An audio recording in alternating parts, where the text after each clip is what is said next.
Hi, my name's Holly and welcome back to Clinical Psychology Community UK. Today we're going to be talking about the Power Threat Meaning Framework, which was the most requested video when I asked the Instagram followers what you guys wanted. You said a video on the Power Threat Meaning Framework, so here we are. Hopefully we'll be able to get through some of this and hopefully it'll make a bit of sense. We're going to do a bit of applying stuff and we'll see how it goes. But before we get started, if you can just give us a subscribe and a like on this video, that would be really great. It really does help with the algorithm and all that nonsense, so it would be really helpful if you could do that. Let's get into it. So, as I say, we are talking about the Power Threat Meaning Framework today. So what we are going to go through is where did it come from? And I'm going to be talking about the Power Threat Meaning Framework using PTMF because it's just a lot less of a mouthful. What is the PTMF? We're going to talk about how it can be applied. We're going to look at an example formulation clinically and a reflective example as well, and how I use it on training. We are also going to have a bit of a critique of it, and I'm going to give you some helpful resources, hopefully, that if you want to go off and do more reading, which I definitely would advise because it's a massive topic, and this is just kind of one collection of some of the information that's out there. There is so much information to go and have a look through, so I definitely encourage you to look through some of this. Let's get into the development of the Power Threat Meaning Framework. It was published in 2018, and the full title of it is The Power Threat Meaning Framework, towards the identification of patterns in emotional distress, unusual experiences, and troubled or troubling behaviour as an alternative to functional psychiatric diagnosis. So it's quite a long title, but actually it does make a lot of sense, given, if you read through it or you read through the overview document, which again I probably advise, then it actually is quite an encapsulating title. So the PTMF was developed fairly recently to offer an alternative to thinking about mental health or mental distress in a purely or predominantly diagnostic way. It was developed by a group of psychologists, Lucy Johnson and Mary Boyle, and service user campaigners like Jackie Dillon and Eleanor Longdon, and a whole load of people contributed to it in lots of different fields as well. There was a lot of, I think it's been adopted by social care as well, and they've been involved. So they collected examples of good clinical practice, not based on diagnosis. They focus on causes, meanings, and experiences rather than labels. And the idea is that distress happens inwards and is influenced by the things that happen to us and happen around us. And there is a need for transdiagnostic or sans diagnostic, if you want to get really fancy about it, need for transdiagnostic or without diagnosis approach that can work and be understood across disciplines. So that's kind of what they call for, is that transdiagnostic view of that we're looking at mental distress in terms of human experience, not in terms of what does mental distress look like in psychosis and what does it look like in OCD. They're not looking at the labels of things. Also, I would say there's a lot on the development of the Power Threat Meaning Framework to read. This is really just the briefest of summaries. So if you are interested, there's lots more to go and read. So what is the Power Threat Meaning Framework? So this is really the bones of it. It's lots of things, okay? There's loads of different things in this massive document, but quite often it's kind of condensed down to a set of questions that can help us understand ourselves, systems, and clients. So these are, we're considering the origins and maintenance of distress. We're asking not what's wrong with you, but we're asking these questions instead. What has happened to you, with the kind of sub-question, I guess, of how has power operated in your life? How did it affect you? What kind of threats does this pose? What sense did you make of it? What is the meaning of these situations and experiences to you? What did you have to do to survive? With the same, what is the meaning of these situations and experiences to you? And what are your strengths? And what are the meaning of these situations and experiences to you? And then finally, what is your story? What's your story out of all of these things that have happened to you, how it affected you, what sense you made of it, what you had to do to survive, and what your strengths are? What's your story? So that's really what they're trying to get to, is that kind of meaning behind the power and threat influences. What is your story? What's happened to you? So it seems a bit, for me, it feels a bit silly actually, just saying, oh, it's just these 5 questions. It's not. There are lots more to that. I'm going to get into it, but these are the real main things that we think about. And actually, if you think about how we are in the diagnostic kind of world, and which is how psychiatric, the whole psychiatric world is set up, is in a diagnostic way. actually asking what has happened to you is a bit different to what is wrong with you, or what diagnosis does someone have. It's very different. It places the cause of things on the outside rather than the inside, if that makes sense. So here's a template for a kind of formulation, I guess, or a kind of, they call this the power threat meaning template. So you can use this with people, thinking about the impact of power, the core threats, the meaning and discourses around that, any things that have made things better or worse. There's bodily reactions as well, and threat responses and their functions, strength and power resources, and then my story. So there are lots of different, you can see how those questions feed into this template, and it can help people eventually come out with their story, you'd hope. This is also available. I'll put it in the link in the description. You can get it on the BPS website as well. So again, let's carry on. The Power Threat Meaning Framework also has 7 response patterns, that they call them, based on broad regularities that cut across diagnostic groups. So these are identities, surviving rejection, entrapment and invalidation, surviving disrupted attachments and adversities as a child or young person, surviving separation and identity confusion, surviving defeat, entrapment, disconnection and loss, surviving social exclusion, shame and coercive power, surviving single threats. So these are ways that people respond based on a lot of different experiences. And we'll get into some of the critique of this, but this is another kind of part of the Power Threat Meaning Framework that actually is a lot less talked about. And because of that, I actually find it quite difficult to interpret. And I think that is a critique that's quite common with it. And, how, in terms of, if we look at point 2 there, surviving rejection, entrapment and invalidation, how is the entrapment there different to the surviving defeat, entrapment, disconnection and loss? I think the document does go some way to explaining this, but I think it's still, but I find it a little bit difficult to follow sometimes. But we're getting ahead of ourselves in critique. So let's look at some of the applications of the PTMF. So clinically, you can apply it. You can use it in terms of assessments and formulations, which can hopefully inform some interventions for people. You can use it when formulating with a team, and I think this can be particularly helpful if you're in a team where there might be some burnout, some high staff turnover, where conversations around clients may not be as favourable or as professional as you might want them to be.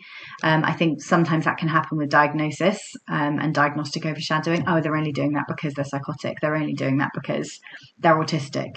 Actually, let's think about why someone is doing something. Let's really ask what's happened to that person that might mean that their threat response is to act in that troubling way. So that can be really helpful. You can formulate with a system. So by system, we could mean family system. It could be a work system, even if you're in employee well-being, or a system that someone lives in. It could be if they're in a residential setting or in an inpatient setting. It could be formulating with that system. So again, it helps. I think it can help people think differently about a person. And also formulating and hypothesizing the supervision. I found that quite helpful on training when I've started to try and play around with different models, just thinking, I wonder, if I applied the PTMF questions to this person, then maybe my answers would be a bit different. And I also think it can be, I think that can be a really helpful exercise, even if you're not fully applying the model. And it can also help promote an empathetic lens, like I said, so where staff might be burnt out, or they might just not be able to be as compassionate as they might want to be, actually, where they might naturally be. It's also, I think, a kind of secondary idea as a reflective tool for practitioners, actually. I don't think it's necessarily written that way, but that's something I found really helpful, to reflect generally on something. It could be to focus on an incident that's happened or a feeling that we've had. If you have something that happens in therapy, or someone says something that if they say, I don't know, a different political belief than you, it can be really helpful to think about, okay, well, what's happened to them, what's happened to me, how do we have different experiences? And also there is sort of a need for application research, I think, actually, to add to the evidence base, because there isn't the evidence base is not as far along as it should be with this, perhaps, or could be. So actually, I think there is a need for application in research, particularly, it could be in clinical case formulations, for example, or case studies, or, or forming groups, or whatever it is. Actually, I think there is a need for this in research because it will kind of fill that hole that's in the evidence base, hopefully. So let's look at a formulation then. So we first off have this kind of in the middle, the threats. So things that are, threatening to us, the meanings we attribute to those threats, and threat responses, how we respond to those threats. And then we also have power. How does power influence your life? That's that kind of what has happened to you question, which can lead into those threats. And then we also have power resources as well. So what strengths do you have? What do you have available to you? What's your support network? What do you have available to you that kind of gives you some power or redresses that power balance a little bit? So that is like a basic formulation. You can also add in, lots of other things on the outside, things like systemic factors, that might lead into some of those threats and threat meanings and things. But that is like the kind of core formulation that I've used before and has been quite helpful. So let's go through a clinical example then. So this is not a real case. I do just want to point out this is kind of a composite of lots of different people that I've worked with, and the time where I've applied the PTMF in a clinical setting is nothing like this example so this is not real. So this example is of a 12-year-old boy who lives with his dad and his sister. He has a long-term physical health condition, and he attends psychology for support with depression in the context of that diagnosis of a long-term condition. And there's a history of bullying at school as well. His performance and attendance at school has declined because of this, and the school are rightly worried. There is no significant risk identified in terms of risk to self or others or from others, and there's no safeguarding concerns either. So let's look at this then. In terms of threats, I always like to start with the threats because I think that's perhaps one of the easiest places to start to see, what threats someone is under. So for this person, it was having a long-term condition and disability, and I should just say actually this.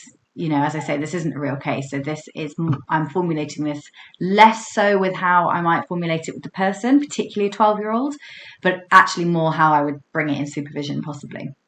So in terms of threats, we've got long-term condition and disability.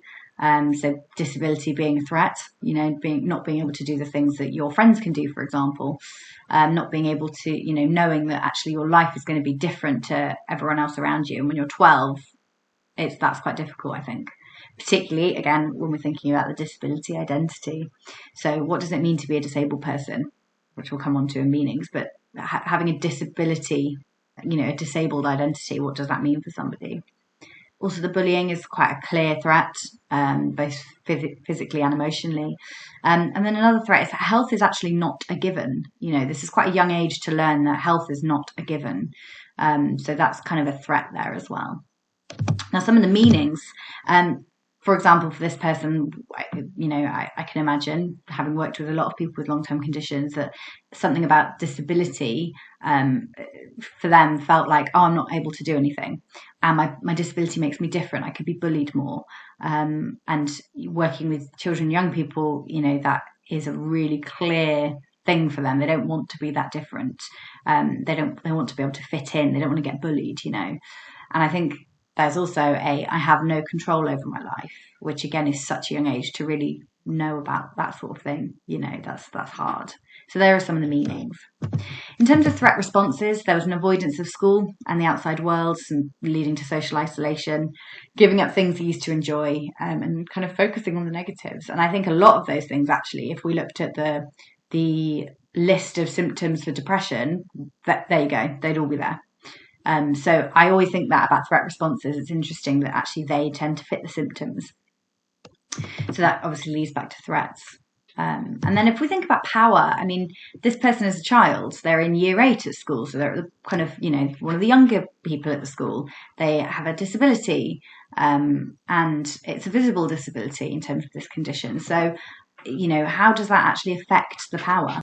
And the power obviously leads back into the threats. So in terms of power resources, actually he did have a really supportive family and a supportive school and one really supportive friend that kind of helped them through the bullying side of things. They had support from the health team and from psychology as well.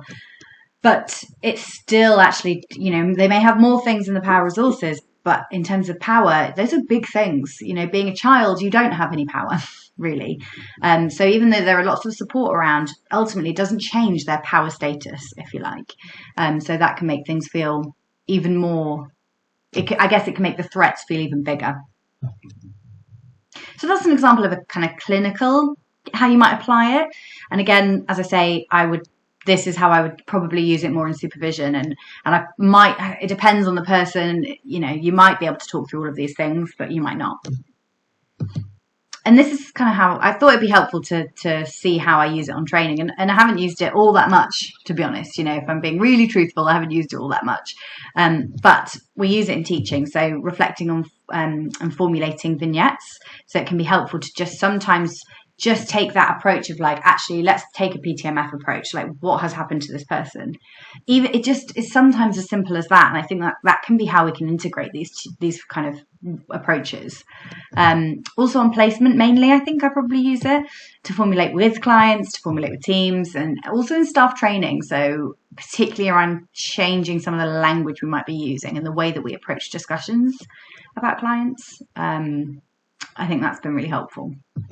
And then in reflection, so those questions are helpful when I need to be a bit more compassionate to myself. So if I'm, I don't know, really tired or stressed and I'm just thinking, oh my God, like, why can't I get all this work done? Or why am I so tired? Or like, oh God, you're going to fail. Or, you know, whatever it is, any of those normal thoughts, I can think, actually, what's happened to me? Okay, well, in this last week, I've actually had to do a massive commute every day and my family's not been well. And, you know, it helps me think about things a bit differently. So that can be really helpful. So let's go through a reflective example. So I'll give you the situation. I failed my first assessment of clinical competence as a trainee, terrified me, really rocked my confidence. I thought it would be useful to retrospectively kind of go back and think about what that second assessment of clinical competence was going to feel like for me, given the context. So in terms of threats, there was definitely a threat of failure. If you fail something twice, you can be kicked off the course. So that was quite a real threat. Also, so kind of embarrassment. You know, I tried so hard to get onto training and then suddenly, what if I fail twice? Then like, I'm clearly not meant for it. And then it just spiraled into this, oh my God, I'm going to have to tell everyone that I know that I've got kicked off the course. And then what am I going to do? Also, there was a threat of like not delivering a good session for somebody, you know, not delivering a session that was going to be helpful for somebody, and also being judged. You know, that's a real threat, because that is basically what's happening. So the meanings you can see here, some spiraling meanings that were attributed to it. If I fail, I could get kicked off the course. If I fail, I would have to choose another career. My supervisor will think I can't do it. My client won't get what they need. I will be discovered as an imposter. I'll be discovered as a bad therapist. There were lots of meanings to this. And then in terms of threat responses, there was definitely some panic. I over-prepared massively. I probably over-practiced way too much. And I sought a lot of reassurance from people, from other trainees, from my family, from my course tutor, you know, just tried to make myself feel a bit better. In terms of power, the only thing I could really think of retrospectively is trainee. So I think particularly as a first year trainee, I think it can sometimes feel a bit infantilizing, because you're, you know, referred to as a first year and a trainee. And I think a lot of people in other professions and other, you know, and clients don't understand the journey to get there. So they hear trainee, they think, oh, so you're doing your undergrad. And you're like, well, no, like I've done, you know, we've got more experience than have, you know, just going to uni. So I think that can sometimes feel quite depowering. And even though we are in a situation where we have significant experience in education and we're really privileged to do what we do, and we actually do hold positions of power as in the health authority, in the NHS system, you know, actually as a trainee, it's really hard to see that and to feel that at the time, particularly in the context of all of these things, you know, the idea of failure and things. So that's a reflective example as well, which was just for me, really, and now for you. But yeah, I think that it can be really helpful, and I think you can think much more compassionately about yourself. So let's talk a little bit about the controversy. It has been somewhat controversial. I think that's understandable given the task ahead. You know, whatever happens, when there's a dominant model or a dominant narrative and discourse, and something comes along to kind of challenge that, that's always going to be controversial, whatever it is. You know, if you are critiquing the dominant way of thinking, it's always going to be controversial. You know, and given that we've thought this way for a long time, our health systems are set up this way, not just health systems, actually, sorry, like our welfare system is set up this way. You know, access to services is set up in terms of diagnosis. The kind of amount of money you can receive from the state can be based on this. You know, everything is based on this. So it's a massive undertaking, really. It's not, and also I would say, yeah, there are some people that are dead against it. There are some people that are dead for it. I think it's not quite as clear as for and against. And I think there are a lot of people questioning the need for it and, you know, or have some curiosity about that process. So I don't think it's quite as simple. So we're going to go through some critiques, but, you know, and I am going strengths and limitations, but I don't think it's quite that simple because I believe in most of those strengths and most of those limitations. So I think it's, you know, you can believe in both of those and kind of have a mixed view of things. For me, I actually think it is, and you can probably tell from what I'm saying, you know, I actually do think it's quite a helpful way of things. I like the idea that we challenge dominant discourses about things, particularly around mental health. I just feel like it's almost ahead of its time, / it's kind of setting a foundation for something that could come, you know, could actually really make some meaningful change. But I think the problem is the way that we talk about mental health is so inherently political, unfortunately, because of health services and systems being so tied in with politics. You know, in this country, yes, it's funded by the government, you know, or whatever, or maybe privatized. You know, that's all political. And in, you know, places where they have a private healthcare system, like America, for example, you know, that's very money driven and politically driven in a different way. So I think it's very, very difficult to, you know, really actually achieve a world where we don't have psychiatric diagnosis as a dominant model. I think with, you know, in hundreds of years, perhaps that might be something we think about, but it feels very radical for now. And that's not me lamenting over possibly losing a psychiatric worldview. I think it's a realistic point of view. I think for me, I can use it in my own practice and my own little bubble. And I think that's okay. I think wider systemic change is going to take a long time. And it's going to take people that are really passionate about it, and it's going to take evidence, and it's going to take time and effort. And you know, that's just not where we're at now. So for me, I've found, you know, personally, anecdotally, it has worked really well, actually. So I'm going to continue to use it. But let's go through some of the actual critiques from lots of people. And there's lots of good things that I'll link in the description below that you can go and read if you're interested in terms of critique, both positive and negative and curious. So let's think about some of the strengths then. So it blames the distress on environments and experiences, not within the individual, which is really normalizing, and it can remove a lot of shame and stigma people have around these sorts of things. It's refreshing, actually. It's a new view that challenges those archaic systems and ways of thinking, and it helps people understand themselves ultimately. People can make meaning from their experiences. That's how they understand themselves. They kind of come up with a story at the end of, you know, this is actually how it affects me. And it, for me, feels very truly person-centered.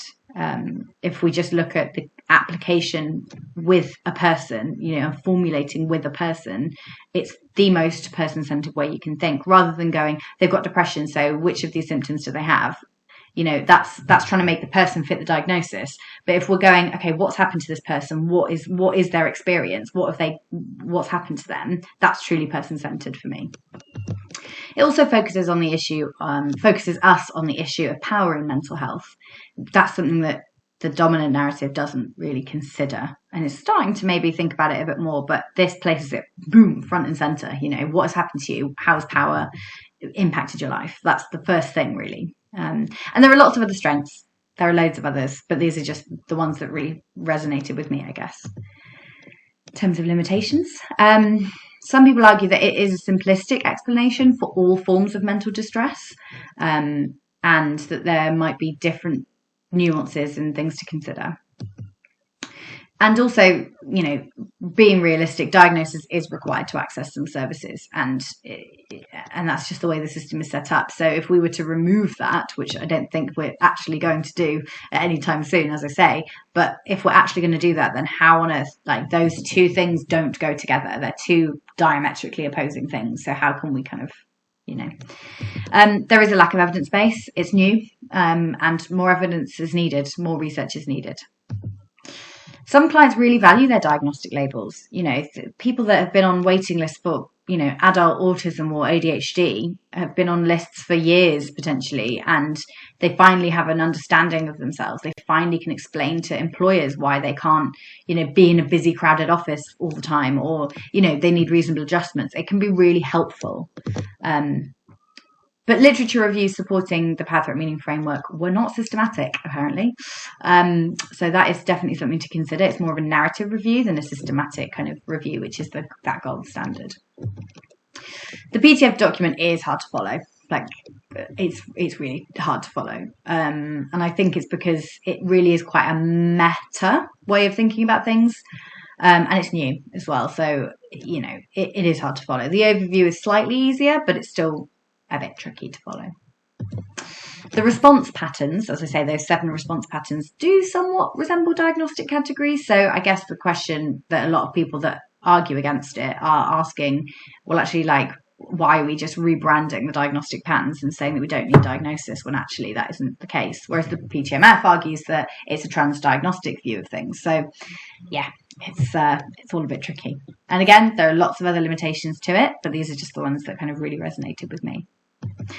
But I also wanted to add in questions, because I think, as I say, you can believe in many of these. You don't just have to be pro or against. So I think a lot of people, me included, are asking, how can both the PTMF and diagnostic kind of frameworks be present at the same time? How do they work together when one is saying we need diagnosis and the other is saying no? How do we meld those two together? How do we integrate them? How can we move forward given the systems we operate in? We operate in diagnostic systems everywhere. And so how do we move forward with this given that?